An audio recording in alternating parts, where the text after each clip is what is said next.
Pleasure from the senses seems like nectar at first, but it is bitter as poison in the end.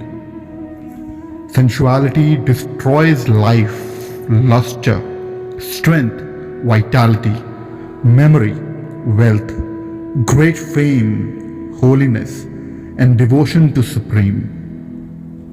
Knowing that this body is like foam and understanding its mirage nature, one should destroy these flowery and seductive weapons and arrows of sensual passions of Mara and pass beyond the sight of the King of Death and attain Nirvana.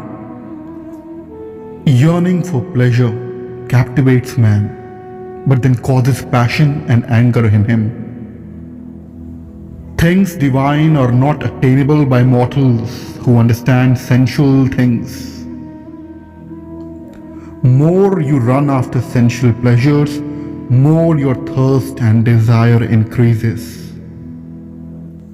The man who gathers flowers of sensual pleasures, whose mind is distracted and who is insatiable in desires, the destroyer, king of death, brings that person under his control. More you experience sensual pleasures, quicker you come to old age and quicker you become weak.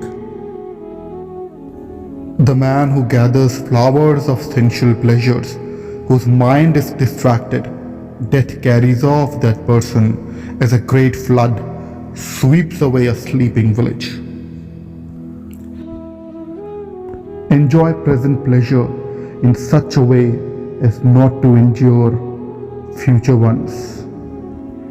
The good renounce everything. The pure don't babble about sensual desires.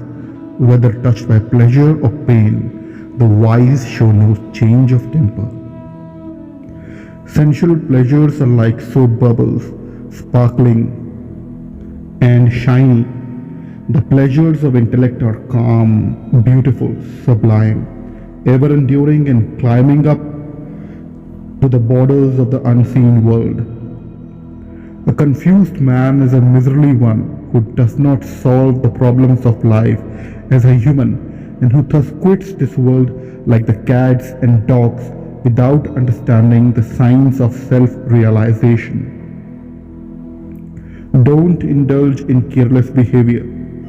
Don't be the friend of sensual pleasures. He who meditates attentively attains abundant joy. The test and the use of person's education is that they find pleasure in the exercise of their mind.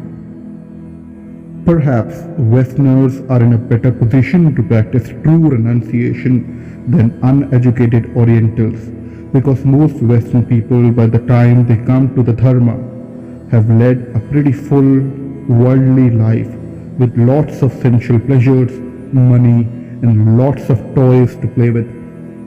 They have seen that the path of accumulation of worldly treasure does not lead to happiness or contentment. That's why they come to the Dharma. Those then who know not wisdom and virtue and are always busy with gluttony and sensuality go down and up again as far as the main, and in this region they move at random throughout life, but they never pass into the true upper world.